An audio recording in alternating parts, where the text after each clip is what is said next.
안녕하세요. 예쁜 그 자체 에디션 성형외과 닥터 한대희 원장입니다.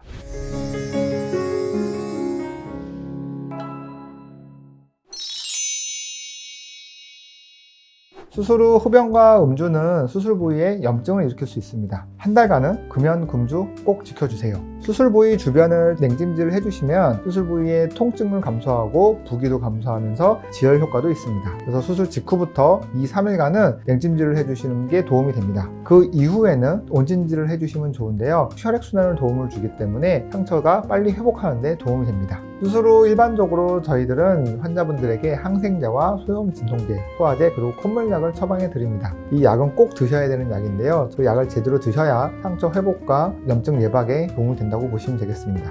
중간에 진통제가 더 필요할 수도 있는데요. 약국에서 쉽게 구할 수 있는 타이레놀을 드시면 되겠습니다.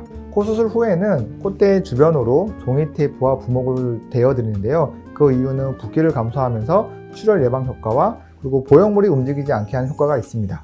이 부목과 종이 테이프는 꽤 중요한 역할을 하고 있고요. 미리 떼부시지 말고요. 일주일 동안 이거 꼭 유지해 주세요. 수술 후 정상적인 세안은 실밥 뽑고 나서부터 가능합니다. 보통 실밥은 일주일 뒤에 제거가 되거든요. 그래서 수술 부위가 물에 닿지 않도록 주의를 해 주셔야 되는데요. 그렇다고 해서 안 씻는 게 아니라요. 얼굴 주변은 물수건으로 가볍게 닦아주시면 됩니다. 수술 후 한 달간은 코에 강한 자극이 가거나 충격이 가해지지 않도록 주의해 주셔야 됩니다. 격한 운동을 한다거나 코에 압이 가거나 코를 세게 푼다거나 코를 세게 들이마신다거나 이런 코에 자극이 되는 행동들은 적어도 한 달 동안은 삼가해 주셔야 됩니다. 또한 너무 크게 웃거나 하품하거나 얼굴 표정을 크게 짓는 행동들은 주의해 주셔야 됩니다. 얼굴 표정 근육들이 코와 연결되어 있기 때문에 코의 모양을 변하게 할 수도 있습니다. 식사 시 뜨겁고 자극적인 음식을 드시면 콧물 나고 열나겠죠.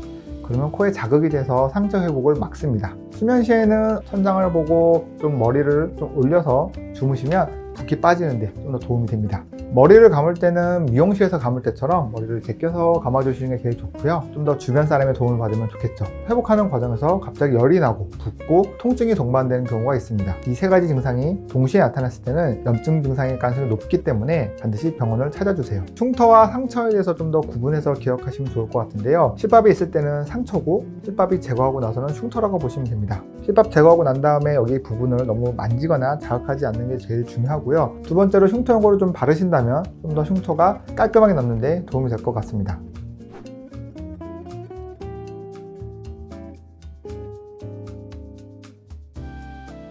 지금까지 코 수술 후 관리법과 주의사항에 대해서 설명드렸어요. 좀 잘 이해가 되셨나요? 앞서 말씀드렸던 내용 꼭 지켜주시고요. 잘 회복해서 우리 예뻐져요. 감사합니다.